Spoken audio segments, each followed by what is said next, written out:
Alright guys and girls, this is jerningham here. The coronavirus numbers today have risen again in the UK today. People have died in the UK today, 521 people of coronavirus. Very sad news again. That's going to be showing you here in the news. 521 people have died. Recorded 16,000 cases of people that have caught coronavirus. So the cases are high, the numbers are high. The lady's speaking on the news talking about how high it's gone again. And they're saying it's up and down in some places of the country, but we can all see it's getting worse. You know, it's very saddening news. So we're going to be trying to see what the other case is going to be. There's always some other cases to this. We've already read 2 of the cases. There's got to be a 3rd case, the highest one. So that's what I want, is the highest number. And it's very saddening that people have to go for this as well. So, very saddening.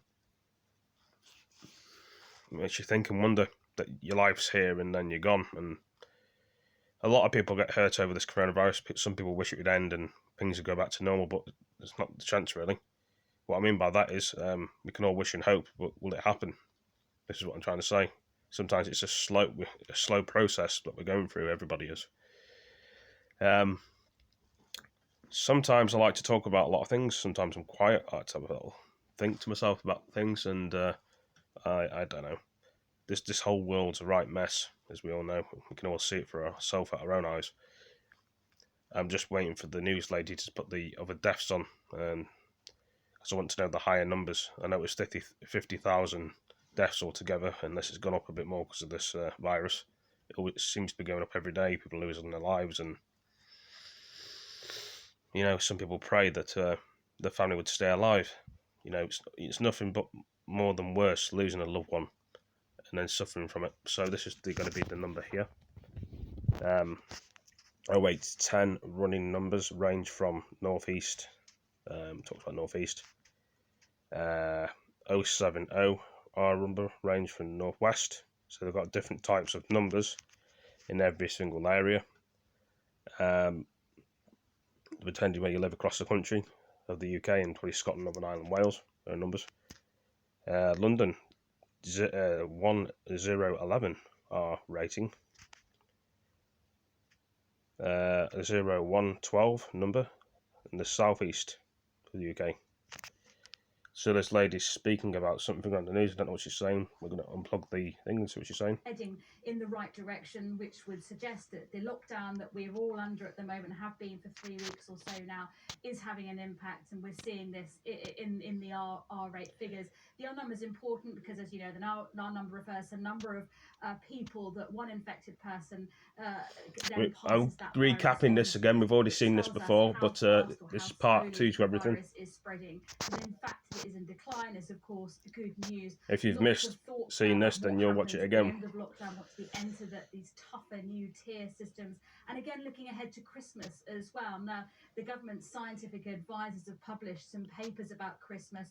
We know that Christmas is thought to be a spreader event. You've got more people mixing, therefore a bigger risk that transmission. What's more people going to die at Christmas? That's what the papers are saying. They say that it is highly significant that any relaxation over Christmas will result in increased transmission and prevalence. The papers also say that prevalence could easily double over the Christmas period as well. A real reminder there that there is no room for complacency. The R number is falling. They will want that R number to continue falling. They will want the daily number of positive cases to continue falling, to feel that relaxation over the festive period is manageable, that we're not going to see this huge spike, because I think, as you know, we get people mixing for 5 days. That will result in the increase in cases. They want to make sure that the impact is as little as possible. All right, Laura, thank you. Well, despite that fall in the R number that we're just hearing about, Wales has been told to gear up for more national restrictions next week to help stop the spread of coronavirus before Christmas. Well, speaking a short time ago, the First Minister, Mark Drakeford, said any progress made during the 2-week lockdown is now being eroded. So knows. Now here in Wales, need to use the coming weeks to reduce the spread of the virus and to create Wales had it bad then for the Christmas period.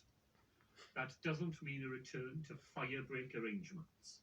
Cinemas, bowling alleys and other indoor entertainment venues will now close. There will be new restrictions in the hospitality industry, which will come into effect on Friday of next week. I mean, Wales seem to have the right idea. I mean, the UK don't. Will continue to operate Locking as down, but now. The new arrangements will apply to the whole of Wales. Well, meanwhile, the Prime Minister has defended his plan to move England back into a tiered system of coronavirus restrictions when lockdown ends next week, saying it's fair and the safest way forwards. But a rebellion is growing on the Conservative backbenches over that tiering system, and some have raised concerns that areas with lower rates of coronavirus have been unfairly grouped together with neighbouring regions that have higher numbers of cases. The difficulty is that we're coming out of the tough autumn measures, out of the lockdown on Wednesday, with the incidence of the disease still really pretty high. And it's about 1 in 80, 1 in 85 people in this country have it. And what we all need to do is use this tough tiering, which is, as I was saying just now, it's more relaxed by a long way than the current lockdown measures, but use the tough tiering to drive the disease down, both in the tier 3 and the tier 2 areas, until the vaccine comes on stream, which it will, we hope, over the next weeks and months. And in the meantime, using that option of mass community testing to drive the virus down. That's what we want to do. I know it's very frustrating for people who feel that they're in an area where, a high tier area, when there's very little incidence in their village or their area. I totally understand why people feel so frustrated. But the difficulty is that if you did it any other way, first of all, you'd divide the country up into loads and loads of very complicated subdivisions. There's got to be some simplicity and some clarity in the way that we do this. The second problem is that, alas, our experience is that when a high incidence area is quite close to a low incidence area, unless you beat the problem in the high incidence area, the low incidence area, I'm afraid, starts to catch up.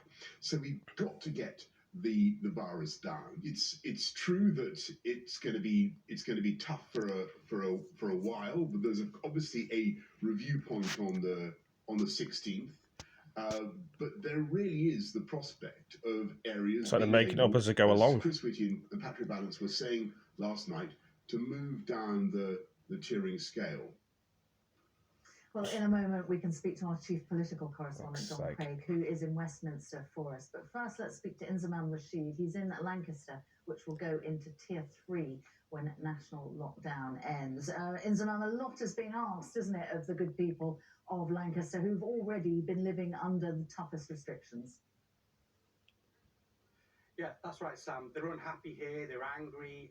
One council. I think everybody's unhappy and angry because of lockdown. Furious that they've entered tier 3 lockdown restrictions. We know that The only people get pissed off about it. Of the northwest of England has been subject to tier 3 restrictions before, back in October. Remember, Liverpool was the first city region to go into it.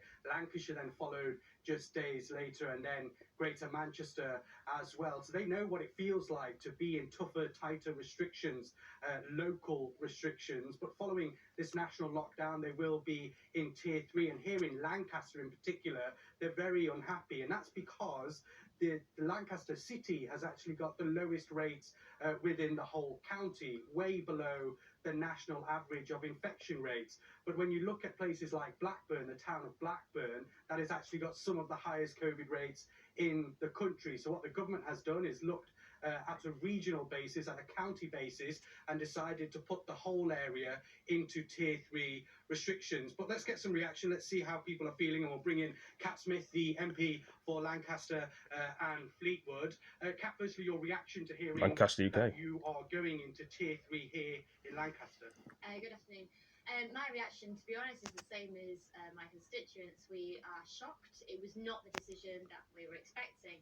Myself as a local MP and council leaders, both Labour and Conservative, right across the county, made it very clear to government that Lancashire is a very big, wide, diverse county with very, very variable COVID rates. You know, the rate of transmission here where we're stood now in Lancaster is just a quarter of the rate of infection that we see in Hyndburn in East Lancashire. The reality is that Lancashire should have multiple different tiers of restrictions because they're a very diverse county. We look in different directions. Where we are now, it looks north. Our travel to work areas are very much into Cumbria and the South Lakes. Other parts of Lancashire, to be honest, look more to Merseyside or to Greater Manchester, and those infection rates actually tally more closely with those big cities. And the decision, locally was very clear, cross-party, that we wanted to see different tiers. We were disappointed when the government made the decision to lump all of Lancashire in together. But the Prime Minister has said that the reason for this is to stop any divide, and that's why he's decided to put the whole counties and areas like this into Tier 3 restrictions. He doesn't want any fallout within areas like this. What do you say to that? I'd say that's a really lazy top-down approach that's London-centric and doesn't actually understand the communities here in Lancashire.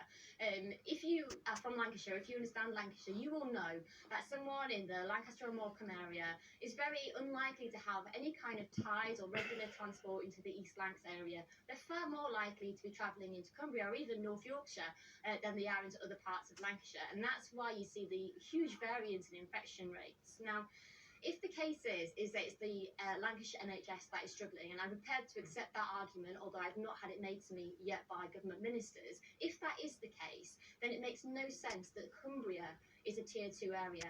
The bits of Cumbria that border Lancashire have got twice the infection rate, and actually we all use the same local health services. So either way you cut it, doesn't make any sense. But just on that travel, somewhere like Blackburn, which has got some of the highest COVID infection rates in the country, could there not potentially be a worry if, say, Lancaster was in Tier 2, Blackburn remains in Tier 3, that actually people could move around and spread the virus?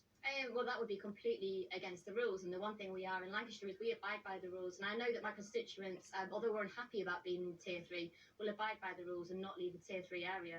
Just a quick note on that, a bit of anger, frustration, furious that you're in Tier 3. Absolutely. There's nobody I've spoken to here in Lancaster. I've had no communication from any constituent who has welcomed the news that we're all in Tier 3. Kat, thank you very much indeed. Kat Smith, the MP for Lancaster and Fleetwood, as she was saying, very angry that they've been lumped in with the rest of Lancashire into Tier 3, and they pleaded with the government to put parts with low rates below the national average, like this city, into Tier 2.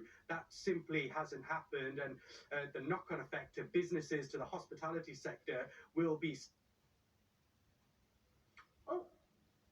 Got a problem I think with we have lost the connection there to Inzamam Rashid, but we can go to Westminster and talk to our chief political correspondent, John Craig, there about the politics of this. Each time I talk to you, John, your list of Conservative MPs who are not looking like they're going to back the Prime Minister gets longer and longer. Well, if the Prime Minister is going to rely on Labour MPs to back him up, doesn't sound like he's going to have the support of Kat Smith, does it?